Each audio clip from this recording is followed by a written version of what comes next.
Hi, welcome to this video.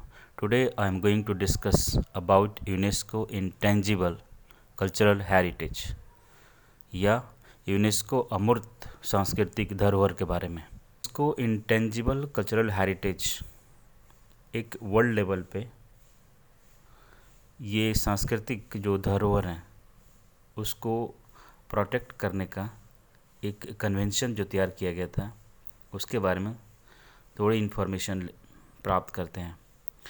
तो the convention for safeguarding of the intangible cultural heritage is a UNESCO treaty adopted by the UNESCO on 17th October 2003. The convention came into force in 2006 and the slogan of the convention is building peace in the minds of men and women.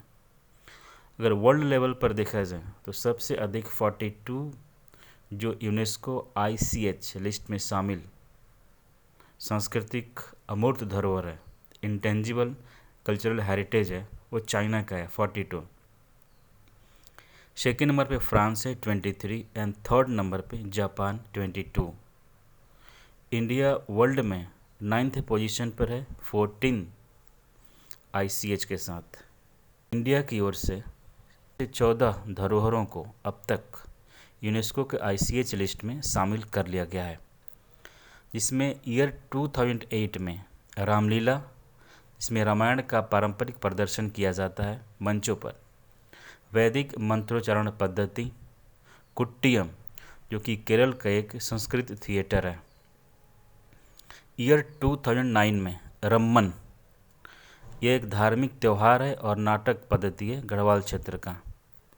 Year 2010 में मुदियट्टू जो एक नाटक है केरल क्षेत्र का। कालबेलिया, अरे यह राजस्थान का लोक नृत्य और गायन पद्धति है। छऊ एक वॉरियर डांस है जिसका आयोजन या प्रदर्शन झारखंड, उड़ीसा और बंगाल में किया जाता है। ईयर 2012 में लद्दाख से संबंधित बौद्ध धार्मिक मंत्रोच्चारण। ईयर 2013 में संकीर्तन पद्धति जो एक धार्मिक गायन है ड्रमिंग और नृत्य के साथ, जो मणिपुर क्षेत्र में काफ़ी प्रचलित है। ईयर 2014 में जांडियाल जो तांबे और कांसे का बर्तन बनाने के लिए प्रसिद्ध है, जांडियाल पंजाब में है। ईयर 2016 में योग नवरोज को शामिल किया गया था एंड ईयर 2017 में कुंभ मेला को इसमें ICH लिस्ट में शामिल किया गया। एंड जो लेटेस्ट एंट्री है वो दुर्गा पूजा है, जिसे ईयर 2021 में यूनेस्को के ICH लिस्ट में शामिल किया गया। तो आइए एक पहले स्टार्ट करते हैं रामलीला से। रामलीला, इसको ईयर 2008 में यूनेस्को के ICH लिस्ट में शामिल किया गया था। यह रामायण का पारंपरिक और धार्मिक रूप से प्रदर्शन है। यूनेस्को ने इसको अपने लिस्ट में इसको इंस्क्राइब किया 2008 में। रामलीला के अंतर्गत प्रभु श्री राम की लीला को संगीत, संवाद और गायन के साथ प्रस्तुत किया जाता है। प्रमुख रूप से दशहरा के मौके पर इसका भव्य आयोजन किया जाता है। सबसे अधिक प्रसिद्ध रामलीला अयोध्या, रामनगर, बनारस, वृंदावन, अल्मोड़ा, सतना और मधुबनी की है। रामलीला का यह आयोजन रामचरित्र मानस पर आधारित है। रामलीला जाति, धर्म और उम्र के भेदभाव के बिना पूरी आबादी को एक साथ लाती है। कुटियट्टम, इसको 2008 में ICH लिस्ट में इंस्क्राइब किया गया था। भारत के सबसे प्राचीन नाट्य परंपराओं में से एक है कुटियट्टम। यह केरल की स्थानीय परंपराओं को दर्शाता है। यह प्रमुख रूप से शैलबद्ध और संहिताबद्ध नाट्य परंपरा है, जिसमें नेत्र अभिनय और हस्त अभिनय पर विशेष ध्यान दिया जाता है। कुटियट्टम पारंपरिक रूप से कुट्टुपलम नामक थिएटर में किया जाता है, जो हिंदू मंदिरों में स्थित होता है। वैदिक मंत्रोच्चारण, इसको 2008 में यूनेस्को के ICH लिस्ट में इंस्क्राइब किया गया था। वेद दुनिया की सबसे जीवित सांस्कृतिक परंपराओं में से एक है। ये आर्यों द्वारा विकसित और रचित अनुष्ठान मंत्र है जिसका उच्चारण ब्राह्मण पुजारियों द्वारा पवित्र अनुष्ठानों के दौरान किया जाता है। 4 से अधिक वैदिक पाठ शाखाओं में से मात्र 13 ही शेष बची हैं।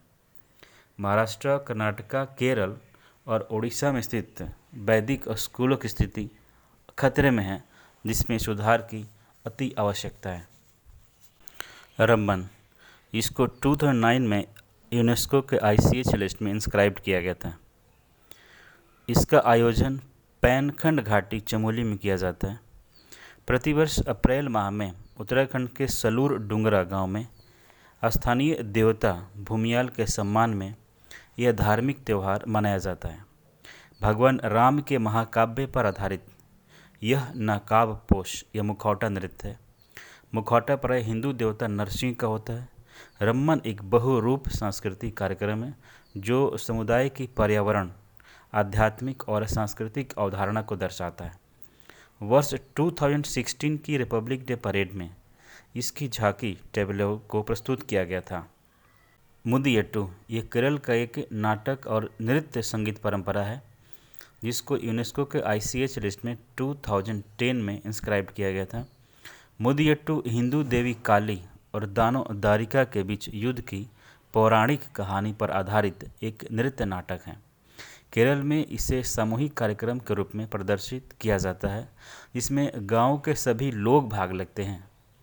मुदियट्टू प्रतिवर्ष भगवती कावस देवी के मंदिरों, पेरियार व मुनातु पूजा नदियों के किनारे के विभिन्न गांवों में इसका आयोजन किया जाता है। इस अनुष्ठान में विभिन्न जातियों के बीच आपसी सहयोग और सामूहिक भागीदारी सुनिश्चित होती है। कालबेलिया इसे 2010 में यूनेस्को के ICH लिस्ट में इंस्क्राइब किया गया था। कालबेलिया राजस्थान के सपेरों का संगीत के साथ नृत्य को अभिव्यक्त करने का तरीका है। इसमें पुरुषों द्वारा पुंगी, खंजर, ताल आदि वाद्य यंत्रों का प्रयोग किया जाता है। नर्तक पारंपरिक कढ़ाई वाले राजस्थानी कपड़ों को पहनकर नृत्य करते हैं। नृत्य और संगीत कालबेलिया समुदाय के लिए गर्व और पहचान का प्रतीक है। छऊ इसे 2010 में यूनेस्को के ICH लिस्ट में शामिल किया गया। यह नृत्य महाभारत, रामायण और लोक कथाओं पर आधारित एक मार्शल डांस है जो विशेष रूप से वसंत त्यौहार चैत्र पर्व से जुड़ा हुआ है। इसकी 3 शैलियाँ प्रचलित है या विकसित हैं। इसमें सरायकेला शैली, पुरुलिया शैली और मयूरभंज शैली शामिल है। इसका आयोजन प्रायः लोक धुनों के साथ खुली जगह में रात में किया जाता है।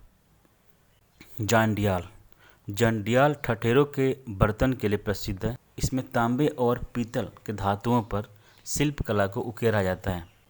जंडियाल पंजाब के अमृतसर जिला में है।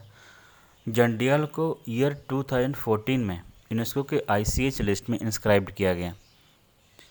इन बर्तनों के निर्माण में तांबा, पीतल और कुछ मिश्र धातुओं का प्रयोग किया जाता है।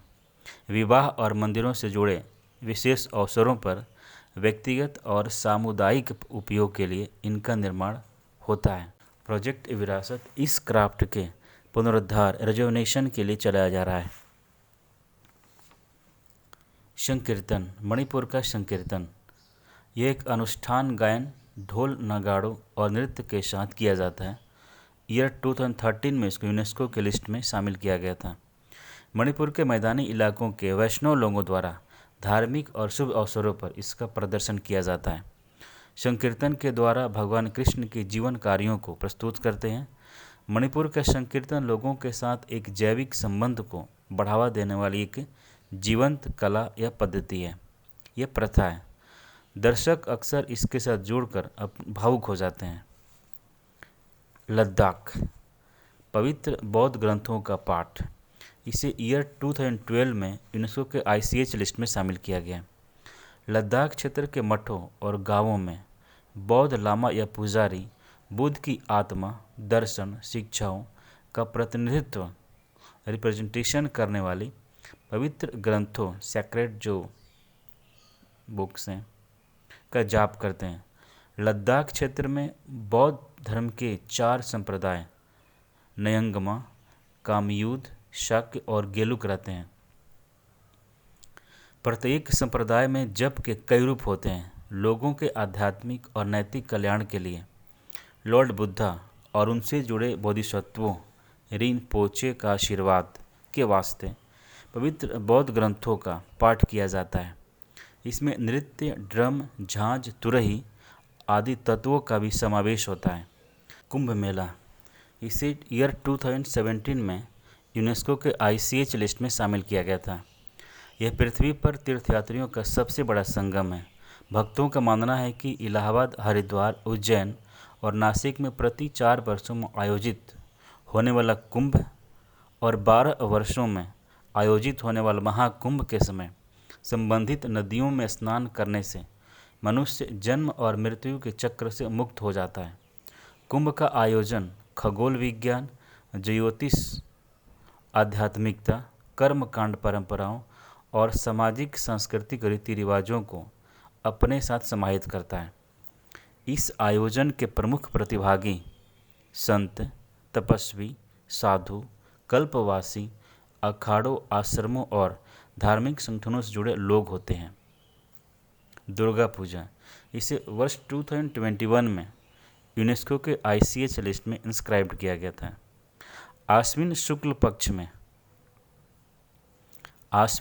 पक्ष मास में भारत के पूर्वी भाग में आयोजित, विशेषकर बंगाल क्षेत्र में होने वाला एक प्रमुख त्यौहार है।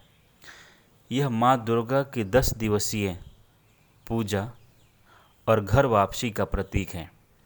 दुर्गा पूजा को धर्म और कला के सार्वजनिक प्रदर्शन का एक शानदार उदाहरण माना जा सकता है।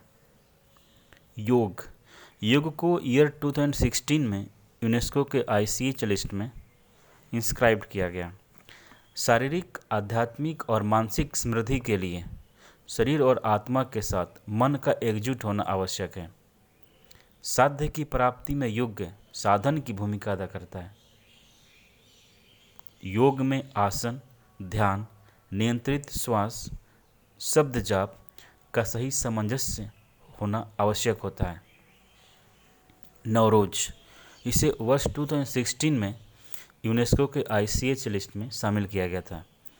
यूनेस्को ने भारत सहित 12 मुस्लिम देशों को नवरोज के लिए अपने ICH लिस्ट में शामिल किया है, जिसमें Afghanistan, Azerbaijan, India, Iran, Iraq, Kazakhstan, Kyrgyzstan, Uzbek, Pakistan, Tajikistan, Turkmenistan और टर्की शामिल है। यह 2 सप्ताह का एक सांस्कृतिक कार्यक्रम होता है। इसमें नए कपड़े पहने जाते हैं और रिश्तेदारों, प्रियजनों, विशेषकर बुजुर्गों और पड़ोसियों से लोग मिलते हैं और उनका आशीर्वाद लेते हैं। इसमें उपहारों का भी आदान प्रदान होता है, विशेषकर बच्चों के लिए। यह त्यौहार सांस्कृतिक विविधता, सहिष्णुता, सामुदायिक एकजुटता और शांति निर्माण में योगदान करती है।